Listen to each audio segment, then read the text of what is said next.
Hello students, welcome you all in our periwinkle 555 YouTube channel. तो आज हम बात करने वाले हैं बोर्ड पेपर प्रेजेंटेशन कैसे करें। बोर्ड में जब आप पेपर लिखते हैं, चाहे वो किसी भी सब्जेक्ट का हो, साइंस हो, मैथ्स हो या फिर लैंग्वेज का सब्जेक्ट हो, कौन सा भी सब्जेक्ट हो, जब आप बोर्ड एग्जाम में पेपर लिखते हैं तो उस पेपर का प्रेजेंटेशन किस तरह से करना चाहिए जिससे आपको ज़्यादा से ज़्यादा अंक जो है, ज़्यादा से ज़्यादा जो मार्क्स जो है उस सब्जेक्ट में आ सके। तो चलिए इन बातों के बारे में आज हम डिस्कस करेंगे कि कौन सी ऐसी चीज़ें हैं जो आपको एग्ज़ाम में करनी चाहिए या फिर कौन सी ऐसी चीज़ें हैं जिन्हें आपको स्ट्रिक्टली अवॉइड करना चाहिए, जिस वजह से आपका प्रेजेंटेशन जो है, पेपर का जो राइटिंग का जो प्रेजेंटेशन है वो अच्छा दिख सके और आपको अच्छे से अच्छे मार्क्स एग्जाम में आ सके। तो चलिए इस वीडियो को हम शुरू करते हैं।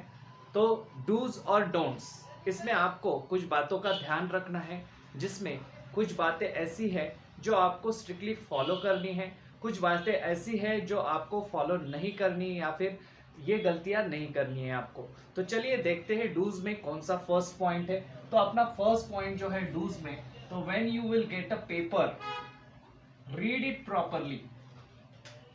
फर्स्ट ऑफ ऑल आपको क्या करना है, जब क्वेश्चन पेपर मिले, वैसे तो आपको जैसे पता है 40 मार्क्स का जब पेपर रहता है उसके लिए 2 आवर्स का टाइम या फिर 2 घंटे का टाइम अलॉट किया रहता है, या फिर जो 80 मार्क्स का लैंग्वेजेस की जो सब्जेक्ट है तो उसके लिए आपको 3 आवर्स का टाइम दिया जाता है। लेकिन बोर्ड के हिसाब से आपको पहले क्वेश्चन पेपर जो है आपको 10 मिनट पहले दिया जाता है, जिसकी वजह से स्टूडेंट जो है वो पढ़ पाए। वो क्वेश्चन पेपर आपको पूरी तरह से पढ़ना है, कौन से क्वेश्चन आपको लिखने हैं, कौन से क्वेश्चन आपको जल्दी स्टार्ट नहीं करने, कौन से क्वेश्चन अच्छी तरह से आप लिखते हैं या फिर कौन से क्वेश्चन ऐसे हैं जो आप अच्छी तरह से प्रेजेंट कर सकते हैं। इन बातों के बारे में आपको यहाँ पर सोचना है, कुछ मनन करना है। तो इसके लिए आपको when you will get a question paper, read it properly. क्योंकि क्या होता है, जब भी अक्सर देखा जाता है बच्चे जब क्वेश्चन पेपर मिलता है उन्हें तो जल्दी में लिखने के लिए शुरुआत करते हैं। तो इस दौरान क्या हो जाता है, जब पेपर लिख के हो जाता है तब पता चलता है अरे ये क्वेश्चन रह गया अपना, या एक आध क्वेश्चन रह जाता है पीछे जो आपने देखा नहीं होता है या फिर अनदेखा हुआ होता है, या फिर आपको पता नहीं रहता है इस क्वेश्चन में इस तरह का सब क्वेश्चन भी है। तो ये सब अवॉइड करने के लिए फर्स्ट ऑफ ऑल आपको क्वेश्चन पेपर जो है आपका पूरी तरह से पढ़ लेना है। क्वेश्चन पेपर आपको पढ़ने के लिए हार्डली 2-3 मिनट लगते हैं, फिर भी 10 मिनट्स का टाइम जो है आपको बोर्ड ने दिया रहता है। 10 मिनट्स आप पेपर आसानी से पढ़ सकते हैं। पूरा क्वेश्चन पेपर पढ़ना है, लिखने की बिल्कुल जल्दी नहीं करनी। डोंट्स में यही चीज मैंने बताई है, don't rush to write paper as soon as you get it. आपको जैसे ही क्वेश्चन पेपर हाथ में मिलता है आपको बिल्कुल कुछ भी नहीं लिखना, उस क्वेश्चन पेपर के ऊपर नहीं लिखना, या फिर कोई आंसर शीट में भी कुछ आंसर नहीं लिखने हैं उसके बारे में। आपको पहले थरली पूरी तरीके से वो क्वेश्चन पेपर पढ़ लेना है, कौन सा क्वेश्चन किस तरह से सॉल्व करना है उसकी स्ट्रेटेजी डिसाइड करनी है। अगर आप चाहे तो क्वेश्चन का सीक्वेंस भी चेंज कर सकते हैं, जैसे कि लैंग्वेजेस के सब्जेक्ट में खास करके इंग्लिश रहता है, उसमें सेक्शन रहते हैं ABCD। तो वो सेक्शन, कौन सा सेक्शन आपको पहले सॉल्व करना है, कौन सा बाद में सॉल्व करना है, ये सब बातें आप यहाँ पर डिसाइड कर सकते हैं फर्स्ट पॉइंट में। चलिए देखते हैं सेकंड पॉइंट क्या है। सेकंड पॉइंट में आपको यहाँ पर दिया है यूज ब्लू और ब्लैक पेन ओनली। तो बहुत सारे बच्चे जो है यूज ब्लू और ब्लैक पेन, ये जनरल इंस्ट्रक्शन है। स्कूल में भी अक्सर टीचर्स बताते हैं आपको कि आपको ब्लू और ब्लैक इन दो ही पेन का इस्तेमाल करना चाहिए। अभी इसमें भी फिर से स्टूडेंट कंफ्यूज हो जाते हैं कि कुछ बच्चे बोलते हैं कि हमें इंक पेन यूज करना चाहिए, जेल पेन यूज करना चाहिए, बॉल पॉइंट का पेन यूज करना चाहिए। तो मैं आपको यहाँ पर रेकमेंड करूंगा, आप जिस पेन से अच्छी तरह से हैंडराइटिंग, जिस पेन से अच्छी तरह से लिख सकते हैं, जिससे आपकी हैंडराइटिंग जो है अच्छी आती है, उस पेन का आप इस्तेमाल कर सकते हैं। ज़्यादा से ज़्यादा प्रेफर किए जाने वाले जो पेन है उसमें जेल पेन या फिर इंक पेन का आप इस्तेमाल ज़रूर करें, जिसकी वजह से क्या होता है, आपका जो पेपर है वो अलग तरीके से दिखता है, अलग उसका इंप्रेशन पड़ता है। चेक करने वाले जो टीचर रहते हैं उनके ऊपर भी वो उनको अलग तरह से वो पेपर दिखने लगता है। और ज्यादा से ज्यादा प्रेफर जो किया जाने वाला जो कलर है वो है ब्लू। ब्लू कलर से आप चाहे तो पेपर लिख सकते हैं, और अंडरलाइन करने के लिए या फिर कौन सा कीवर्ड जो है पॉइंट हाईलाइट करने के लिए आप पेंसिल का इस्तेमाल कर सकते हैं। सेकेंड, डोंट सेक्शन में सेकेंड पॉइंट जो है, डोंट यूज रेड और ग्रीन पेन। इंक वाला जो पेन रहता है, रेड या फिर ग्रीन कलर की इंक आपको भूलकर भी यूज नहीं करनी। ये दोनों जो पेन है, रेड कलर जो है वो एग्जामिनर या फिर जो चेक करने वाले पेपर्स जो चेक करने वाले हैं उनके लिए रहता है। ग्रीन कलर जो है वो अलग तरह से, मतलब चीफ मॉडरेटर वगैरह उनके लिए वो पेन रहता है। तो ये जो पेन है, रेड और ग्रीन कलर का इंक पेन या फिर रेड और ग्रीन कलर की इंक जो है आपको पेपर में कहीं पर भी इस्तेमाल नहीं करनी। चाहे आप कहे कि हमें अंडरलाइन करनी है या फिर कौन सा पॉइंट हाईलाइट करना है, उसमें भी आपको इन बातों का ध्यान रखना है। रेड और ग्रीन कलर जो है या फिर रेड और ग्रीन कलर का इंक जो है वो आपको इस्तेमाल नहीं करनी है। आपको सिर्फ दो ही ऑप्शन दिए जाते हैं, ब्लू और ब्लैक। ब्लू पेन या फिर ब्लैक पेन। जो पेन आप यूज कर रहे हैं एक साथ, सपोज फॉर एग्जांपल आपने पेपर लिखने के लिए स्टार्ट किया और शुरुआत से अगर आप ब्लू पेन से लिख रहे हैं तो आपको उसी पेन से कंटिन्यू करना चाहिए। अगर यदा कदाचित आपका पेन जो है वो इंक जो है उसकी खत्म हो जाती है या फिर रिफिल खत्म हो जाती है, तो आपको अगर पेन चेंज करना है या फिर दूसरा पेन इस्तेमाल करना है तो भी आपको वहां पर एग्जामिनर जो है या फिर जो रिस्पेक्टिव सुपरवाइजर है, जिस ब्लॉक में आप बैठे हैं एग्जाम देने के लिए, उस सुपरवाइजर की सिग्नेचर उस आंसर शीट पर लेनी रहती है। आपको वहां पर वो लिख देता है पेन चेंज करके, और फिर आप उस दूसरे पेन से लिख सकते हैं।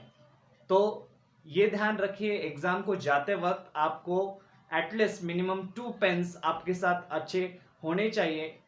अगर कुछ हो गया या फिर कोई पेन जो है बंद पड़ गया तो दूसरे पेन से आप चाहे तो अपना पेपर जो है वो पूरा कर सकते हैं या फिर लिख सकते हैं।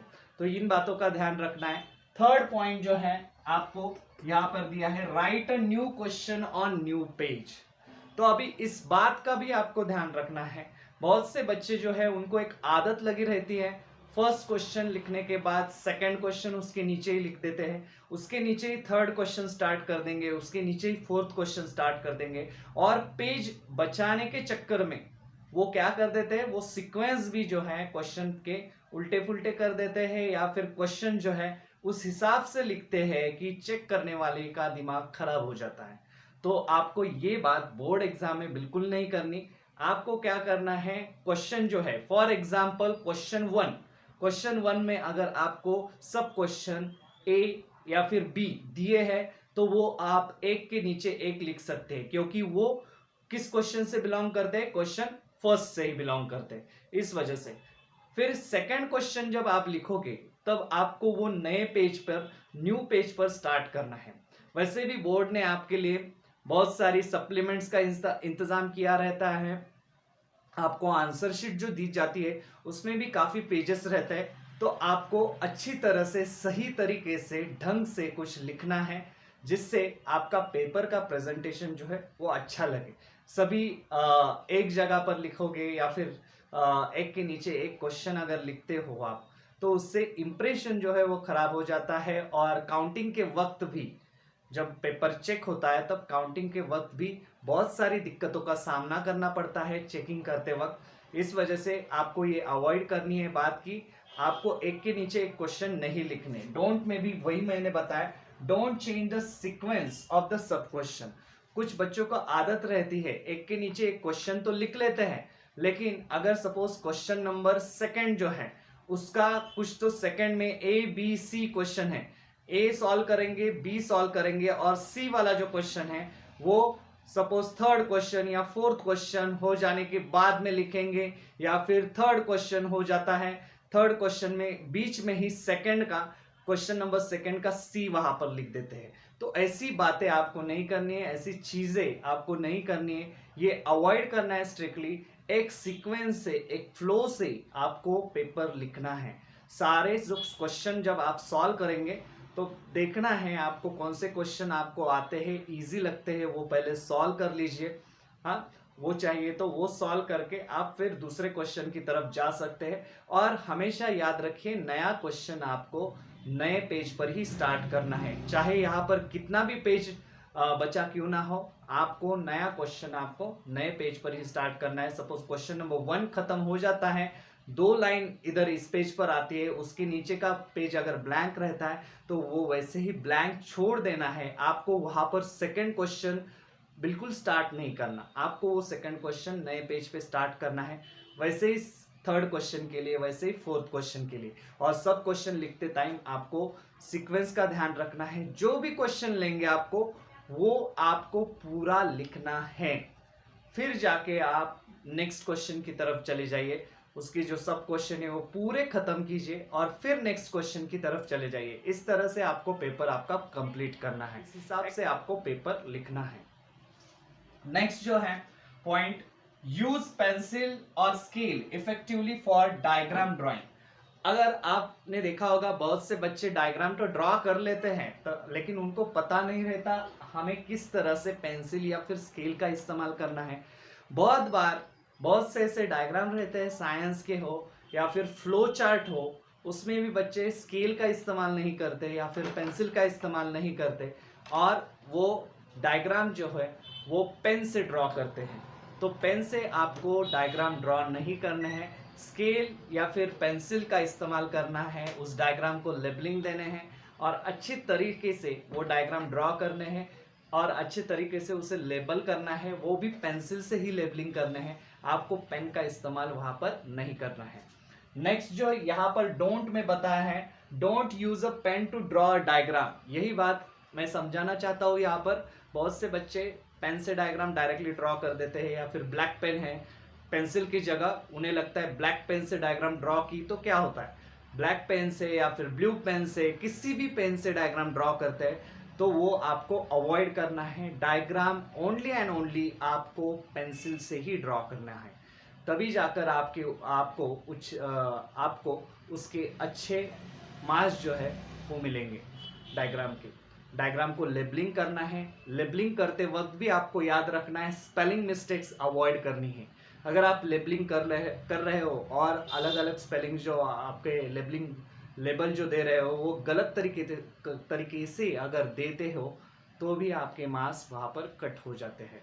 तो आपको इस बातों का ध्यान रखना है। नेक्स्ट जो पॉइंट है, अंडरलाइन कीवर्ड्स। कीवर्ड जो है, अभी आप कौन सा भी क्वेश्चन जो है अगर उसका answer, most of the time descriptive type के जो क्वेश्चन रहते हैं उनका आंसर लिखते वक्त आपको ये ध्यान में रखना है कि उसमें अगर बड़ा आंसर है तो उसमें आपको जो मेन पॉइंट है, हेडिंग है, उसको अंडरलाइन करनी है पेंसिल से। सब पॉइंट जो है उसको भी अंडरलाइन करना है पेंसिल से, तभी जाकर आपको वो अच्छा प्रेजेंटेशन मिल जाएगा। Underline the keywords. इवन आप देखते हो कि डेफिनेशंस रहती है, डेफिनेशंस में भी बहुत ऐसे वर्ड्स रहते हैं जो इंपॉर्टेंट रहते हैं उस डेफिनेशन के लिए। वो वर्ड अगर ना आए उस डेफिनेशन में तो आपको उस डेफिनेशंस के भी मार्क नहीं मिलते। तो इस वजह से आपको वो वर्ड जो है उनको अंडरलाइन पेंसिल से करनी है, ताकि वो हाईलाइट हो सके, चेकिंग के वक्त आसानी हो सके। वो वर्ड देखने पर, वो वर्ड दिख जाने पर आपको वहाँ पर मार्क्स मिल जाते हैं। तो आपको इस वजह से कीवर्ड्स को अंडरलाइन करने की आदत डाल लेनी है। नेक्स्ट जो है, don't do over writing. Over writing जो है डोंट में आपको क्या करना है, ओवर राइटिंग नहीं करना।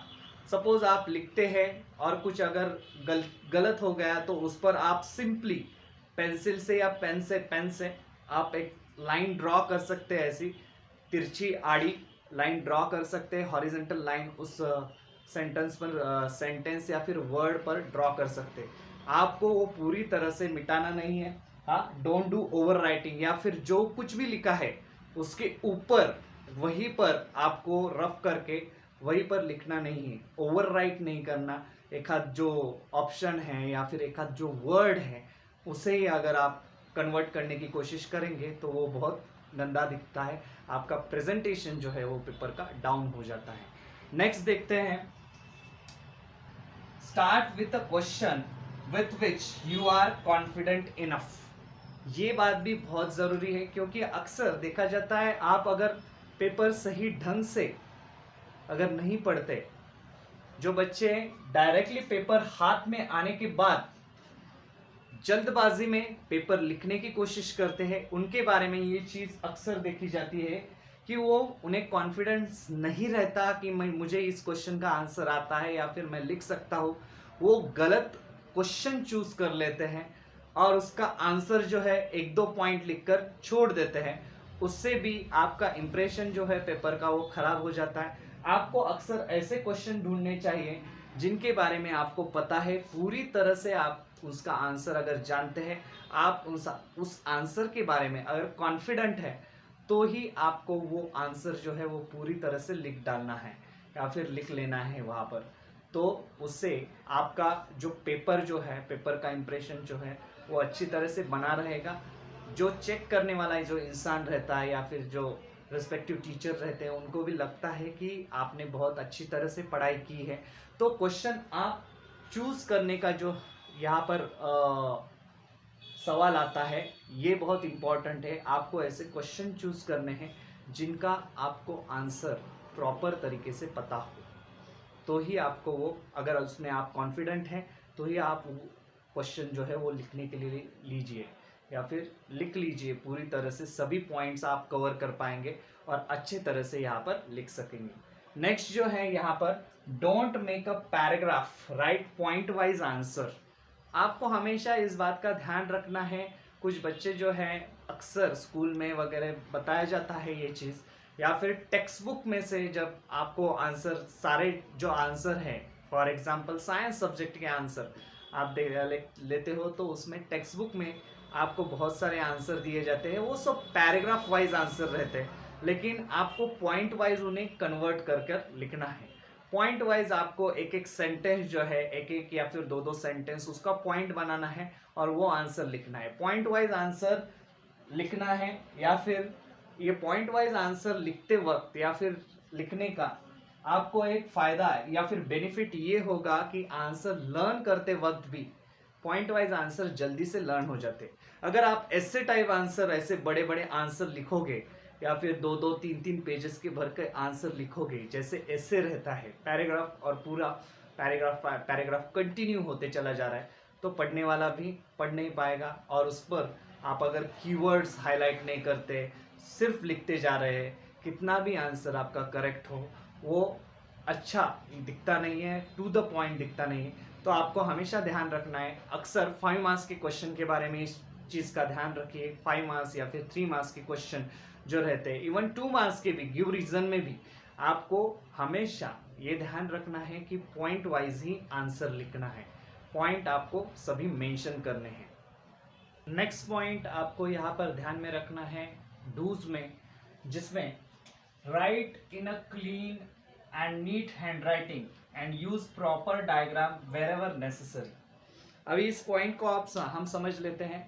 आपको यहाँ पर हैंड राइटिंग जो है वो क्लीन और नीट रखनी है थ्रू आउट द पेपर, क्योंकि कुछ बच्चे क्या करते हैं, फर्स्ट क्वेश्चन लिखेंगे अच्छे हैंड राइटिंग में, बाद में उन्हें टाइम मैनेज करना मुश्किल हो जाता है, इस वजह से हैंड राइटिंग खराब निकालते हैं और पूरे इंप्रेशन जो है पेपर का वो खराब कर देते हैं। तो आपको वैसा नहीं करना। आपको थ्रू आउट द पेपर, पूरा पेपर खत्म होने तक आपका हैंड राइटिंग जो है वो एक जैसा आना चाहिए, क्लीनली नीटली आपको लिखना है। कहीं पर भी शैबी वर्क नहीं चाहिए, या फिर ज़्यादा से ज़्यादा रफ कर रहे हैं या फिर उस पेज को ख़राब कर रहे हैं।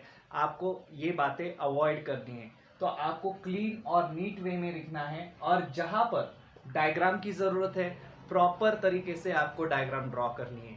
ये यहाँ पर आपको एक बात ध्यान में रखनी है कि ज़रूरी नहीं है कि आपको डायग्राम का अलग सा क्वेश्चन ही आए अब तभी जाकर आप डायग्राम निकालेंगे। बहुत सारे आप जानते हैं, जैसे कि साइंस के पेपर में या फिर अलग बाकी के मैथमेटिक्स हो या फिर अलग दूसरे जो सब्जेक्ट है, उनमें भी कई सारी डायग्राम्स रहती है या फिर फ्लो चार्ट रहते हैं। जिनका जिक्र करना उस आंसर के वक्त ज़रूरी रहता है। आप जब वो आंसर लिखते हैं तब आपको वहाँ पर वो डायग्राम जो है वो निकालनी पड़ती है। वहाँ पर कोई क्लियर इंस्ट्रक्शन नहीं देंगे कि कोई आपको डायग्राम निकालनी है। आपको ये समझ लेना है कि डायग्राम ड्रॉ करके आप अच्छी तरह से उसको एक्सप्लेन कर सकते हैं। और याद रखिए, जब भी आप डायग्राम निकालते हैं तब आपको वो कंटेंट एक्सप्लेन करने के लिए बहुत हेल्प मिलती है। तो डायग्राम अवश्य निकालें जहाँ पर भी पॉसिबल हो। आपको लगता है कि ये डायग्राम यहाँ पर चाहिए, चाहे वो फिर 3 मार्क्स का क्वेश्चन हो या फिर 5 मार्क्स का क्वेश्चन हो, आपको मोस्टली वहाँ पर डायग्राम निकालनी ही निकालनी है। डायग्राम निकाल कर आप एक्सप्लेन अगर करते हैं तो वो अच्छा इंप्रेशन बनेगा। और डायग्राम याद रखिए, जैसे मैंने अभी बताया कि आपको डायग्राम पेंसिल से ही निकालनी है और पेंसिल से ही सारे लेबलिंग करने हैं। तो ये बात आपको ध्यान में रखनी है।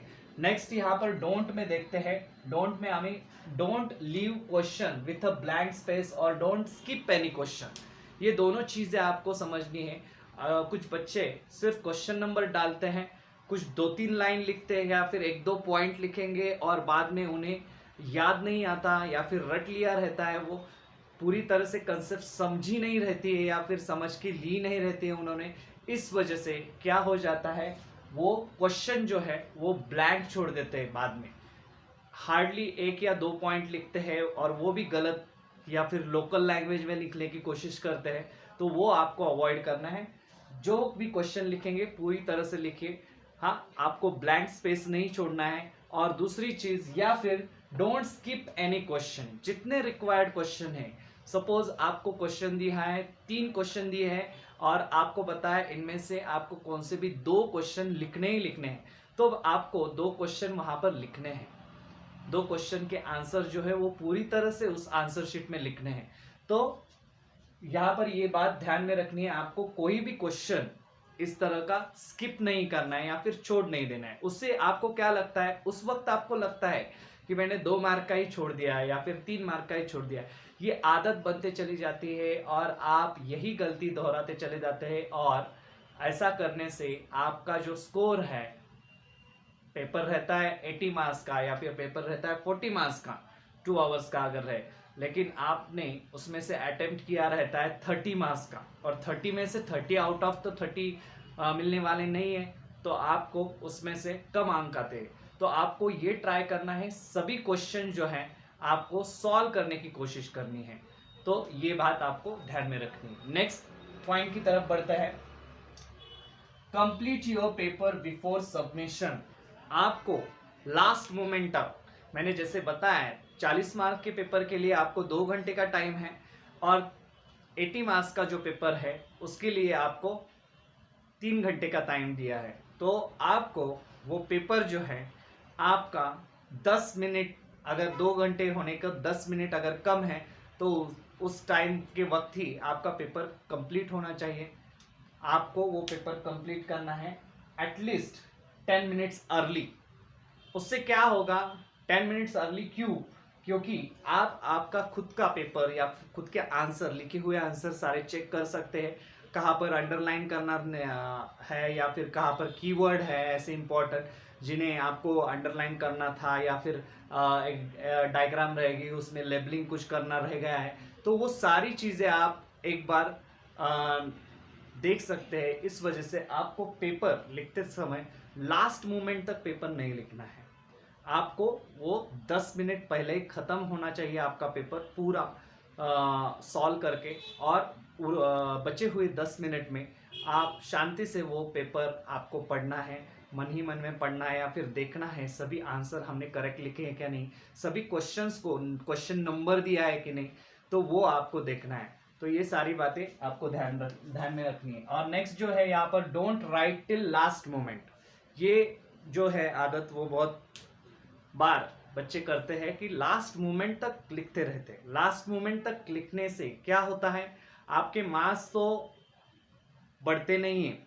लास्ट मोमेंट तक जो बच्चे लिखते हैं वो अक्सर क्या करते हैं, यहाँ से वहाँ से या फिर इसका पेपर देख के उसका पेपर देख के कॉपी करने की कोशिश करते हैं और उसमें ज़्यादा से ज़्यादा गलतियाँ हो जाती है। तो ये चीज़ आपको अवॉइड करनी है। लास्ट मोमेंट तक आपको पेपर जो है लास्ट मिनट तक आप लिख ही रहे, पेपर सबमिशन का टाइम हो गया या फिर बेल हो गई, वार्निंग बेल हो गई, फिर भी आप लिख रहे हैं, तो ये चीज़ आपको अवॉइड करनी है। इससे आपको भी बहुत सारी चीज़ें जो है, छोटी छोटी चीज़ें रहती है जिसका इफेक्ट जो है आपके मार्क्स पर पड़ता है, स्कोर पर पड़ता है और वो छूट जाती है।